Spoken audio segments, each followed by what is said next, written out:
Paul, obviously a disappointing day. Can I have your thoughts on the game? I'm devastated. Devastated for, selfishly for myself. Devastated for the players, the fans, the owners, everyone associated with the football club. Losing in big games when there's lots on it there is no worse feeling in the world. I mean, I'm sure we'll get on to talking about the game in a minute, but I think I'm proud of the players. I think the game highlighted frailties that we've got and we've had all season, but they kept going right to the end, and they fought and they fought and they fought. The fans were fantastic, and the reality is that the season's finished. I don't think it's too raw for a time to reflect now.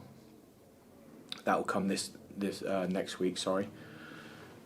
As in football, there'll be players staying, players going.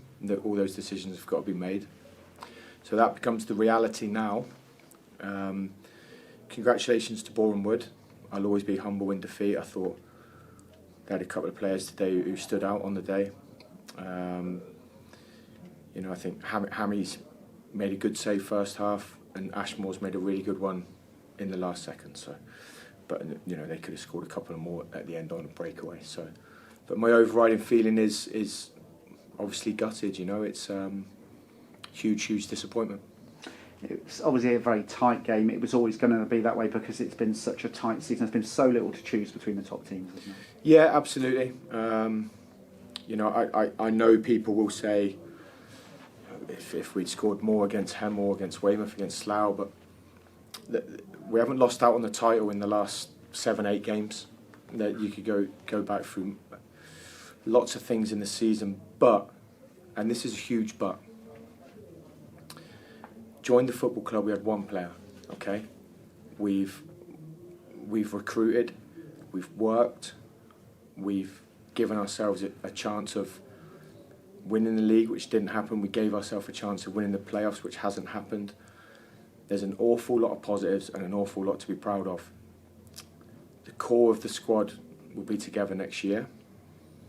The feeling of togetherness has come back to the club, so I think the feeling of from where the club was this time last year to where it is now is chalk and cheese, and we've squeezed every last ounce out of the players, every last ounce. And when you play against a team today with a big budget, it shows. The togetherness of the football club is magnificent. The fans are unreal. They're unreal. And we're all disappointed we've got another season in the National League South. But we've got to regroup, and together we're stronger, It's very difficult to find words. It really is, because it's gut-wrenching, really. It happens. And myself and the players, you won't get over it, and the fans, you won't get over it by tomorrow morning.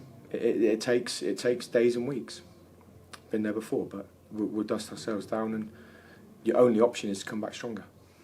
And if you wanted any evidence of how together this club is, it was out there on the terraces with the whole stadium absolutely packed out, and it was quite an atmosphere, wasn't it? Yeah, it was very emotional before the game. I mean, the Hemel game and this game today, and it was they were tremendous, and I'm only sorry that they couldn't go home with a victory today and a final to look forward to. So I apologise for that.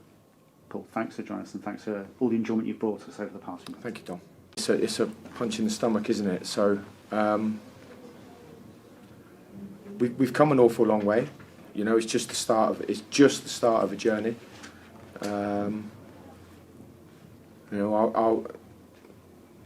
We got a lot of work to do in the summer, because we got to be better everywhere.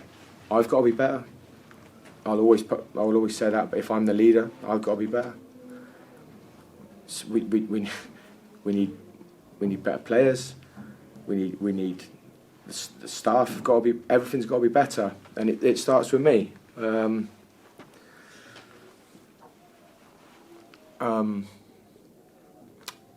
It's just the start of a journey, and it's it's raw, isn't it? It's raw. You know, the elation that Boreham would have feeling and the deflation that we're feeling is one of the horrible sides of football.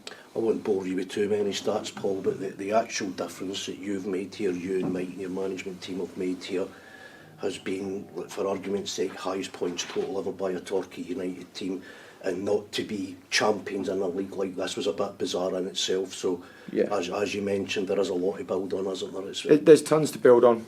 I've got to be honest with you, all I want to do is climb into a hole and stay in there for a few weeks, but that's not leadership. That doesn't help anyone. You know, it doesn't help the feeling of today. So there's lots to be proud of. I'm proud of the players. They kept going right to the end, never quit. It didn't just come up short, didn't we? We just come up short.